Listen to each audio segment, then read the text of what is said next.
তো hello guys, welcome to one mini blog. তো আজকাল একটা মিনি ব্লগ নিয়ে চলে এসেছি। আর দেখো বাইরে কত রোদ, আমাদের ছাদেটা। আমাদের বাড়িতে হচ্ছে আজকে রং। দেখো আমাদের সব খাটমাট জিনিসপত্র বের করে দিয়েছে, কারণ রং হচ্ছে তো সব এখন বাইরে আছে। তো চলো এবার দেখা যাক। এই দেখো সব জিনিস বের করা দেওয়া হয়েছে, সব জিনিস বের করে দিয়েছে। চলো দেখি সামনে চলো। চলো এবার এটা হলো আমাদের বারান্দা। এখান থেকে বাইরে থেকে দেখাতে পারি, এটা হলো আমাদের বারান্দা, মানে রং করেছে তো বারান্দাটা। ঘর ঢুকিবার ঘরের পিছনের যে দেয়ালটা দেখতে পাচ্ছ, এটা হলো রেড কালার করেছে।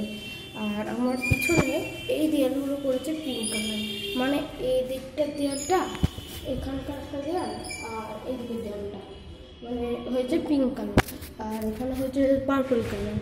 হ্যাঁ, তো আরেকটা জিনিস দেখাতে চাই, মানে যারা আমাদেরকে জিনিস পাঠাও অনেক সময় অনেক লোকেদের সাথে, দয়া করে বলছি ওরকম কাজ করবেন না।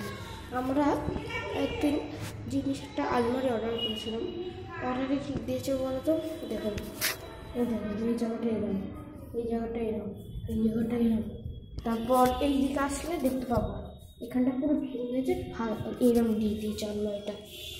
তো ওসব দেখো, এটা আমাদের অন্য পাশের বাড়ি, আর এটা হলো আমার বন্ধুদের বাড়ি।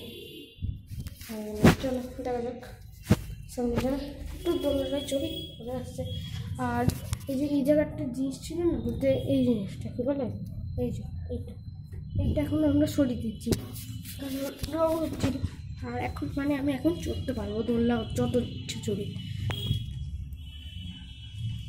মজাও আসে এখন। তখন না তো মজা আসছে না, কারণ পিছনে ছিল তো এরকম জায়গা ছিল না, তখন ধাক্কা লাগতো, মানে লাগতো। তারপর দিয়ে এখন যত ইচ্ছে চড়ে খাওয়া যায়, আর একটা জায়গায় পা দিলে নষ্ট হয়ে যাবে। তো ততক্ষণ আমি এখানে দোলনা চড়ি।